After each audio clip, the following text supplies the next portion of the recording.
Good morning, student. Myself Pradyuman, your physics teacher for class 9 and 10 in Modern Educational Group. That means from in Modern International School, Kiswa. Today, just I am going to start a new chapter for class 10, optics. What is optics? This is the branch of physics. Optics is the branch of physics which deals about or in which we have to study about the properties and behavior of the light. ये क्या है? Light से related जो उसकी properties हैं, उसके behaviour हैं, हमें उसके बारे में ही स्टडी करना क्या कहलाता है? ऑप्टिक्स कहलाता है. Optics is divided into two main branches. First is ray optics, or you may say that geometrical optics. This one is also known as geometrical optics, and this one is wave optics. First of all, you know about who is the father of optics, है ना? Ibn al-Haytham. Ibn al-Haytham is known as the father of optics, है ना? जैसे father of physics के बारे में जानते हैं ना, उसमें आपको मॉडर्न फिजिक्स के अलग हैं जो हम लोग पढ़ रहे हैं, न्यूटोनियन फिजिक्स अलग है, तो न्यूटन भी हैं और आपको आइंस्टीन भी हैं, तो वो अलग अलग मैटर में हैं. तो यहाँ पे अगर जो ऑप्टिक्स की बात की जाए, that means father of optics is Ibn al Haytham, is known as the father of optics. चलो यहाँ तक तो हो गया. ज्योमेट्रिकल ऑप्टिक्स क्या है हम लोग को ये जानना चाहिए, है ना? हम लोग सिंपल से लाइट रे के प्रॉपर्टी, ट्रांसमिशन, प्रोपागेशन, रिफ्लेक्शन, इन सारे केस को स्टडी करते हैं कुछ डिफिनिट रूल्स के आधार पे, कुछ डिफिनिट फॉर्मूला के आधार पे, है ना? तो उसको बोलते हैं ज्योमेट्रिकल ऑप्टिक्स. लाइट रे चला, स्ट्राइक करने के बाद किस डायरेक्शन में जाएगा, तो इन सब का जो स्टडी करना है ना, वही क्या है? आपका ज्योमेट्रिकल ऑप्टिक्स है. आगे भी और हम बताएंगे. वेव ऑप्टिक्स क्या है? तो लाइट के बारे में, लाइट के कुछ और भी प्रॉपर्टीज हैं, जैसे पोलराइजेशन है और डिस्पर्सन है. डिस्पर्सन तो इसी में आ जाएगा, लेकिन उसमें थोड़ा बहुत पार्ट है उसका. पोलराइजेशन हो गया और कुछ और प्रॉपर्टी हैं जो कि हमें अभी क्लास 10th में नहीं पढ़ना है. ये आपको 12th में पढ़ना है, इसमें विशेष रूप से पढ़ना है. जैसे कि अगर जो लॉज ऑफ रिफ्रैक्शन के बारे में डीपली स्टडी करना है, तो वेव ऑप्टिक्स आपको बेटर उसको एक्सप्लेन करता है. या फिर लाइट जब चलता है तो बेंड क्यों कर जाता है, इसको डीपली कौन एक्सप्लेन करता है बेहतर ढंग से, तो वेव ऑप्टिक्स में इसका डिस्क्रिप्शन ढंग से दिया गया है. आइए हम लाइट के बारे में जानें. What is light? Light is an electromagnetic radiation. Light के बारे में क्या कह सकते हो? It is an electromagnetic radiation. और ये भी कह सकते हो light is a form of energy. Light is a form of energy which produces sensation of sight to our eye. क्या करता है? लाइट एक ऐसा एनर्जी है जो हमारे आंखों को सेंसिटिव कर देता है. किस चीज के लिए? ऑब्जेक्ट को देखने के लिए. Light itself invisible. लाइट अपने आप में क्या है? इनविजिबल है. लाइट किसी को दिखाई नहीं पड़ता, but it make object visible. जैसे यहाँ पे दिख रहा है, ये बोर्ड हमें दिख रहा है, लाइट नहीं दिख रहा है. कैसे दिख रहा है? तो due to reflection of light. इसके बारे में आगे पढ़ेंगे. रिफ्लेक्ट होकर के लाइट यहाँ से हमारी आंखों पे आ रहा है, तो ये ऑब्जेक्ट आपको ग्लो कर रहा है. लाइट तो है ही, है ना? चलिए, ये तो कुछ समझ में आया कि लाइट क्या है? अपने आप में इनविजिबल है, बट ऑब्जेक्ट को वो विजुअल बना देता है. आगे नेचर ऑफ लाइट के बारे में जानेंगे. तो लाइट जो है डुअल नेचर को शो करता है. फर्स्ट क्या है? वेव नेचर है. सेकेंड क्या है? पार्टिकल नेचर है ना? लाइट जो है डुअल नेचर को शो करता है. लाइट कंसिस्ट ऑफ, देखो अगर जो वेव नेचर के बारे में बात करें तो light consist of electromagnetic wave. What is electromagnetic wave? शायद आपने क्लास 8 में पढ़ा होगा, तो नहीं पढ़ा हो तो आप जान लो क्या है electromagnetic wave. The wave which do not require any medium to propagate. वैसे वेव्स जिसे propagate that means to travel, एक जगह से दूसरे जगह जाने के लिए मीडियम की कोई आवश्यकता नहीं है, that is called electromagnetic wave. Light is transverse electromagnetic wave which do not require any medium to propagate. Clear है? तो ये तो हमारा क्या था, आपका वेव नेचर के बारे में बताया जा रहा था. इसके बारे में और भी पढ़ेंगे कुछ, है ना. आगे सुनेंगे अकॉर्डिंग टू पार्टिकल नेचर, है ना. अकॉर्डिंग टू पार्टिकल नेचर और particle theory of light. Light is composed of particle. Light is composed of particles which move or travel in a straight line with very high speed. है ना. Light के बारे में कहा जा रहा है कि एक पार्टिकल है, दैट पार्टिकल, द इंडिविजुअल, है ना, द इंडिविजुअल और elementary particle of light is known as photon. Photons जो है, जैसे इलेक्ट्रॉन, प्रोटॉन और न्यूट्रॉन आप पढ़े हैं ना, मैटर के क्या हैं, फंडामेंटल पार्टिकल हैं, एटम्स के फंडामेंटल पार्टिकल हैं, इलेक्ट्रॉन, प्रोटॉन और neutron. Just like this, light हमारे पास आ रहा है तो इसमें बहुत सारे पार्टिकल एक साथ आ रहे हैं. उनमें से इंडिविजुअल और एलिमेंट्री जो एक सिंगल सबसे स्मॉलेस्ट पीस है, उसको हम लोग फोटोन्स के नाम से जानते हैं. चलिए ठीक है, ये तो हुआ कुछ पार्टिकल नेचर के बारे में. आखिर पार्टिकल नेचर क्यों कहा जाता है ना. सोचने की बात है. जैसे कभी हवा चलती है, हवा के बारे में छोड़ देते हैं हम लोगों ने स्टडी किया था, किसमें किया था स्टडी, ये केमिस्ट्री में पढ़ना था, क्या बोलते उसको, कौन सा एक्सपेरिमेंट था, इलेक्ट्रॉन की डिस्कवरी में था, कैथोड रे एक्सपेरिमेंट में. उसमें देखा गया था कि जब वो मूव कराता है तो उसमें इलेक्ट्रॉन्स के बारे में डिस्कवरी हुई थी. चलिए आगे भी हम लोग और कुछ देखेंगे. हाँ, इस तरह से समझ सकते हैं कि जैसे लाइट किसी सरफेस से स्ट्राइक करता है, तो क्या होता है, वो हॉट होता है. क्यों? क्योंकि जो फोटोन्स जो हैं काफी हाई स्पीड में जब उसे टकराते हैं तो उनमें जो काइनेटिक एनर्जी रहता है वो क्या करता है, उस सरफेस को वाइब्रेट करके उसमें एनर्जी को, उसके टेम्परेचर को रेज करता है. इस तरह से हम लोग सोचते हैं कि पार्टिकल नेचर को भी शो कर रहा है. नेक्स्ट थिंग क्या है, मीडियम, है ना. ए सबस्टांस और मटेरियल, मीडियम के बारे में हम लोग जानेंगे. ए सबस्टांस और material through which light is passes, है ना, और light is propagates is known as medium. वैसे सबस्टांस, वैसे मटेरियल जिनसे लाइट क्या हो, इजिली प्रोपागेट हो जाए, that is called medium. Mediums are of three types, solid, liquid and gas. There are three types of medium, solid, liquid और gas. For example, जैसे हम लोग लिक्विड, वाटर क्या है, लिक्विड मीडियम है, इनसे भी लाइट क्रॉस कर जाता है. अल्कोहल भी क्या है आपका, ये भी लिक्विड मीडियम है. Gas, air, glass solid medium हो गया. क्लियर है? तो हम लोग इतना तो जाने. अब हम लोग समझेंगे टाइप्स ऑफ मीडियम, है ना. So on the basis of composition of the matter or material in medium is divided into two categories. On the basis of composition or on the part of the composition. First is homogeneous medium. Second thing is heterogeneous. What is homogeneous medium?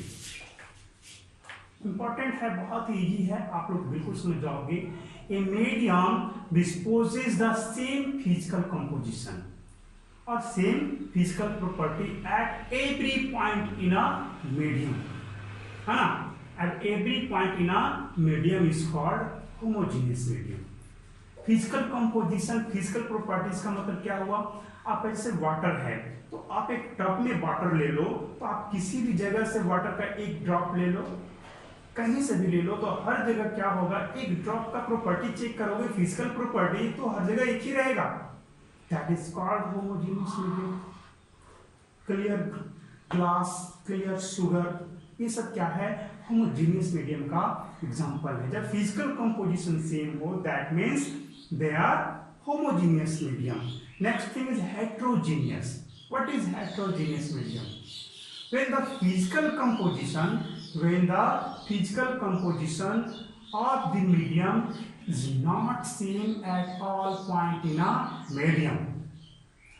जब physical condition है, physical property जो है medium का हर जगह same नहीं है, वैसे case में क्या कहेंगे? Heterogeneous medium. हमारा एयर इन एटमॉस्फेयर, एयर जो एटमॉस्फेयर में है वो क्या है? हेट्रोजीनियस मीडियम है, नॉट होमोजीनियस। आपका क्या अर्थ सरफेस के पास एयर की डेंसिटी है काफी हाई है, यहाँ पर की बात करोगे तो जो मटेरियल का जो कंपोजिशन है यहाँ पे ज्यादा है। जैसे जैसे हम हायर अल्टीट्यूड पर चलते जाए, ऊपर के उठते चले जाते हैं, क्या देखते हैं? थिन, अभी तो नीचे में थिक लेयर ऑफ एयर है, जैसे जैसे जाओगे वैसे वैसे थिन लेयर आपको मिलते चला जाएगा। तो क्या हुआ? कंपोजिशन क्या हुआ? चेंज होते गया, फिजिकल प्रॉपर्टी क्या हो गया? चेंज होते गया। That is not homogeneous, that is not equal composition at every place in the medium, so this is called heterogeneous medium. Now on the basis of transmission of light, medium is divided into 3 type. First क्या है? सब लोग जानते हैं, transparent transmission को check कर रहे हैं ना, तो ट्रांसमिशन कैसा हो रहा है? When light easily pass in the medium, then that is called transparent medium. When some of the part of light gets transmitted, then this is called translucent. Light के कुछ पार्ट्स आपको ट्रांसमिट हो जाते हैं, दैट इज कॉल्ड ट्रांसलूसेंट। और opaque क्या होगा? They do not allow any part of light to transmit और propagate in that medium, is called opaque object, opaque medium. Simple सा है, जब लाइट इजिली पास कर गया तब उसे क्या कहते हैं हम लोग? ट्रांसपेरेंट। जब कुछ पार्ट्स पास करें, ट्रांसपेरेंट में क्या होगा? ग्लास, वाटर, ये सब ट्रांसपेरेंट मीडियम है। ट्रांसलूसेंट में क्या होगा? ग्लास को आप रब कर दो तो थोड़ा सा क्या होगा? देखो स्क्रैच आ जाने पे कुछ पार्ट्स को वो अब्सॉर्ब कर लेगा, कुछ पार्ट्स को रिफ्लेक्ट करेगा, कुछ पार्ट्स को पास करा देगा। तो वैसे क्या हो गया? ट्रांसलूसेंट हो गए।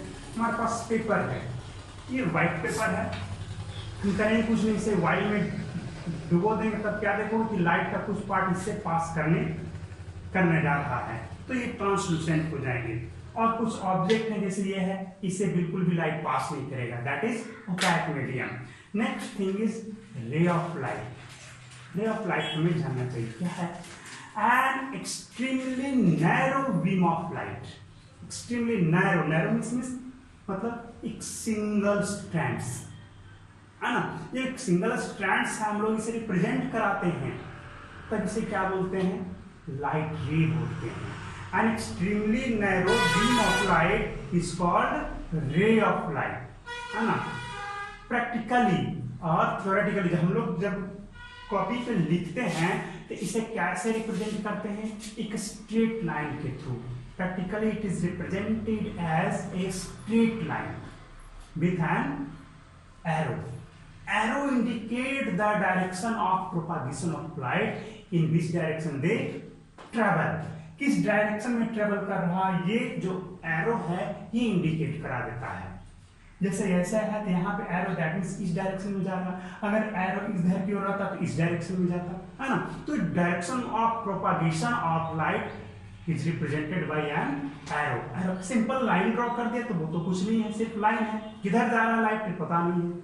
अब देखो, अब हम लोग बीम ऑफ लाइट के बारे में जानेंगे। ये तो हो गया जब ऐसे बहुत सारे लाइट रे कंबाइंड होकर के एक साथ जब प्रोपागेट होते हैं, एक साथ ट्रेवल करते हैं, when number of light ray propagate simultaneously from a single source or it may be two or more different source, then this is called as the beam of light।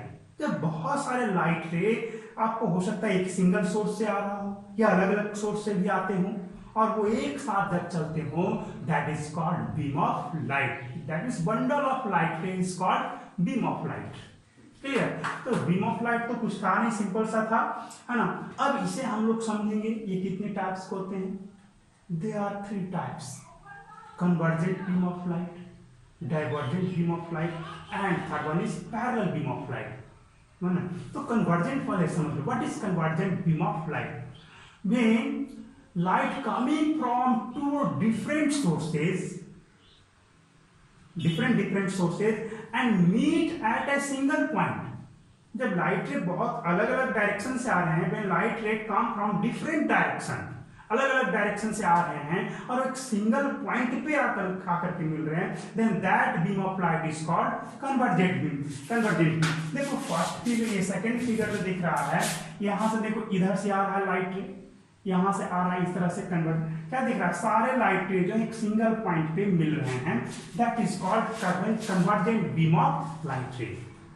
और वैसे material, वैसे glasses जो इस तरह की properties को follow करवाते हैं, that is called convergent glass, है ना, कन्वर्जेंट ग्लास।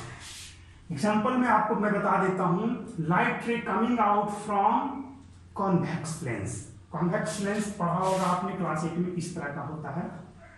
इससे जब लाइट रे आएंगे तो ये आपस में इधर आकर के इस तरह से मिलने लगते हैं, है ना। तो ये आपको कन्वर्जेंट लाइट रे का एक एग्जांपल है, कन्वर्जेंट बीम, ये कन्वर्जेंट बीम बना देता है। Next thing is divergent beam of light. ये क्या है?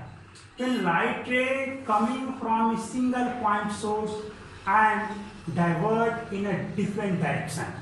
जैसे यहाँ पर दिख रहा है कि एक सिंगल पॉइंट से लाइट रे आपका चला, सपोज दैट ये आपका बल्ब है या टॉर्च का बल्ब हो सकता है, टॉर्च का बल्ब भी हो, क्यों नहीं हो सकता, है ना। यहाँ से जब लाइट रे चलेगा तो क्या होगा, ये अलग अलग डायरेक्शन में डाइवर्ज हो गया, इस तरह से फैल गया, that is called divergent beam of light. Example में बहुत सारे एग्जाम्पल है, light coming from your bulb, light coming from, क्या हो जाएगा, सन से भी, सूर्य से जो प्रकाश आ रहे हैं वो भी डाइवर्ज हो रहे हैं इस तरह से, है ना। तो ये सारे एग्जांपल किस चीज के हैं, डाइवर्जेंट बीम ऑफ लाइट के।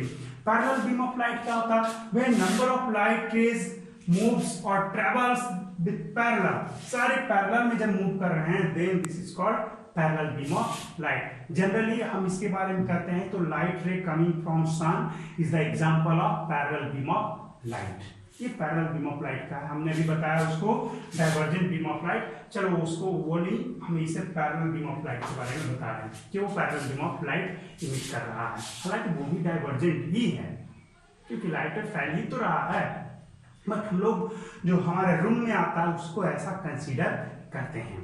Next thing is reflection. What is reflection, है ना, ये इंपॉर्टेंट है। When a ray of light falls on a surface, when a ray of light falls on an interface or surface, then there may be three phenomena may be occur। क्या है कि जब भी light रे किसी surface पे strike करता है, इंटरफेस पे टकराता है, तो वहां पे तीन तरह की घटना एक साथ देखी जाती है ना। कौन कौन सी घटना है? फर्स्ट में some of the part of light is absorbed by the body और सरफेस। क्या होता है कि लाइट के कुछ पार्ट्स जो हैं वो सरफेस के थ्रू ऑब्जर्व कर लिए जाते हैं, अब्सॉर्ब कर लिए जाते हैं, है ना। Next thing, some of the part of the light is get back in same medium. क्या वो टकराने के बाद जिस मीडियम से आया था उसी मीडियम में वापस हो गया, that means bouncing back in same medium. Some of the part of the light get bouncing back in the same medium, उसी मीडियम में वापस आ जा रहे हैं। This phenomenon is called as reflection. Reflection clear हो गया? क्या है कि जब लाइट ने टकराया और जिस मीडियम से आया उसी मीडियम में वापस लौट गया, then this is called reflection. Next क्या है आपका, ये तो दो हो गया, कुछ पार्ट्स वापस आ गए। और some of the part of the light is transmitted through that medium. जिस मीडियम में, जिस सरफेस से टकराया उसी सरफेस के थ्रू, उस मीडियम के थ्रू वो क्या, उसी में वो ट्रांसमिट हो गया। जैसे ग्लास है तो ग्लास से टकराएगा तो क्या होगा, यहाँ पे तीनों फिनोमेना आपको एक साथ देखने को मिल जाएंगे। अब्जॉर्प्शन भी होगा, रिफ्लेक्शन भी होगा और ट्रांसमिशन भी होगा।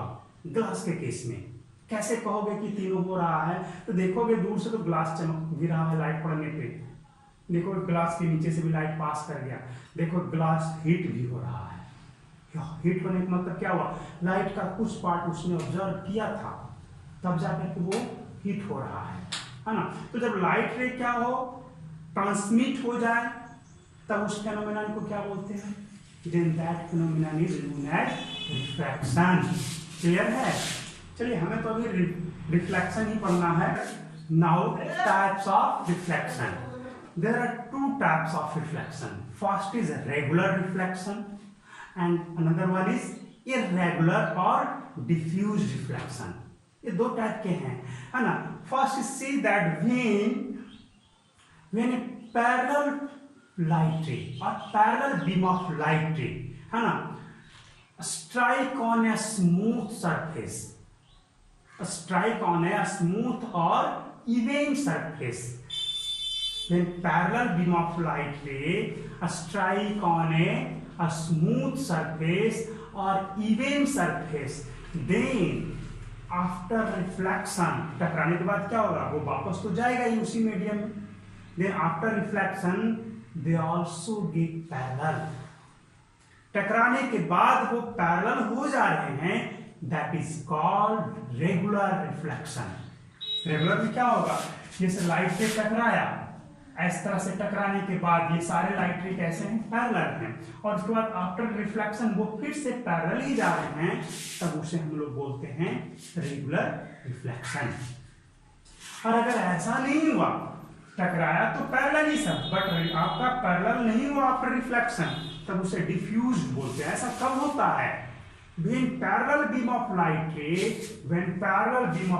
ray strike with uneven surface or rough surface, uneven surface जैसा तैसा सरफेस है आपका, एकदम उबड़ खाबड़ जो है, वैसे सरफेस से जब टकराएगा तो क्या होगा, पैरेलल तो टकराएगा, बट आपको आफ्टर रिफ्लेक्शन वो पैरेलल नहीं होगा, then this is called irregular or diffused reflection. So it's all for today. Next is tomorrow.